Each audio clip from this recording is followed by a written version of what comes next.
Ciao ragazzi, thanks for tuning in to Talk Calcio TV tonight in what has been a very sad day in the world of Italian football. Fiorentina captain and Italian international Davide Astori has tragically passed away today at the age of 31 years old.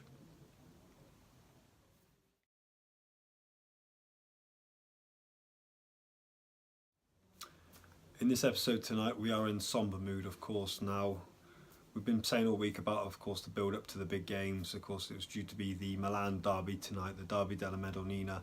However, that, like all games in Serie A today, have been postponed due to the tragic death and passing of Fiorentina captain Davide Astori at the age of just 31 years old. He leaves behind him long-term girlfriend Francesca and 2-year-old daughter Vittoria. Now, this morning, when I heard the news, I was actually off to a party, or a christening today, rather I should say, and then I received a text message from my brother, who was actually a Fiorentina fan, telling me the news. When I got it at first, I was shocked, like I'm sure the rest of all Italian football fans, in fact football fans worldwide, would have been. You know, the captain of the La Viola, just 31 years old. It's such sad news. I would like to say, you know, I'm often critical about the Italian authorities, the league, everything back home, but I think today the right decision was made to postpone all games. Even in this episode tonight, of course, not the exact ones he would have worn. 2 Italian shirts that he would have worn during his 14 caps for the Azzurri. Of course, he scored 1 goal as well. So, in tribute to Davide Astori, he was born on the 7th of January 1987 in San Giovanni Bianco, which is just 20 miles from Milan. In his career, of course, he started off at the Rossoneri AC Milan, but it was with loan spells at Pigiatone and Cremonese. He then moved to Cagliari. He did have a loan spell, of course, at Roma, then Fiorentina, before he was signed permanently after his loan spell, where, of course, he was the captain. It was believed, of course, this morning that the Fiorentina team, who were, of course, due to play Udinese this weekend, he didn't come down for breakfast. Fiorentina players thought that was, of course, unusual of their captain.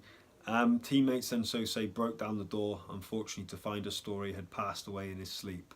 Very sad news. I can't imagine what those teammates of his must have gone through today. And any fans, of course, the news broke, of course, while Genoa and Cagliari game, while the teams were warming up.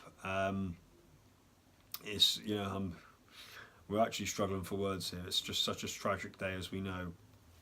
If you've been going on the social media pages, surely Twitter and Instagram, there's been tributes galore. We have some quotes of them here.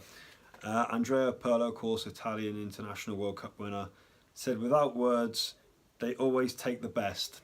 Have a good trip, my friend." We've got some others here. There's one from, of course, former Napoli player Ezequiel Lavezzi, of course, now playing in China. He said, "Sometimes things happen here and you don't even get an explanation."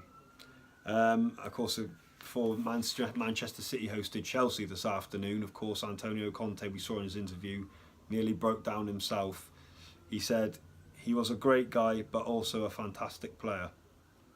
Of course, Conte was very close with Astori and his family. Of course, he gave him Italian caps during his time as Azzurri national manager. You know, like I say, all these goings on in football, it's a shame it takes an event like this today to make everyone stop and realise and just put things in perspective, not necessarily in football, but life in general. You know, it really is too short. You know, I mean, Astori was born the same year as me, albeit a few months before. You know, that's my age, in 1987, just born the same. It does really make you wonder, you know, it's just such sad news. One positive thing that I would like to say on this show is that it has been confirmed tonight that, of course, England host Italy at Wembley on March the 27th, and the FA have today, along with the FIGC, the Italian Federation, have said that there will be a tribute to Astori before the game kicks off at Wembley in the friendly. It goes to show sometimes football might be a game, but sometimes it can be a winner. And I think the support, not just from Serie A, but football fans from all over the world, any club supporters, have all paid their tributes today. You know, there's even an image shot on social media doing the rounds at Benevento Stadium paying tribute to Astori himself.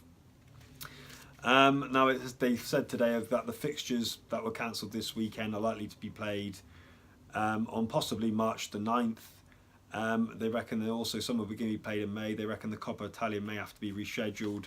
I'm sure many fans won't be thinking of that right now, given today's tragic news. So thank you for watching this episode on what is a very sad day in the world of Italian football and football in general. Usually we ask you to like, comment or subscribe at the end of every episode. Tonight we ask you please leave a message or a comment of condolence in tribute to the great man Davide Astori himself. And this is my own personal one, which I'm going to post at the end of the episode. I finish by saying riposare in pace Davide Astori. Arrivederci.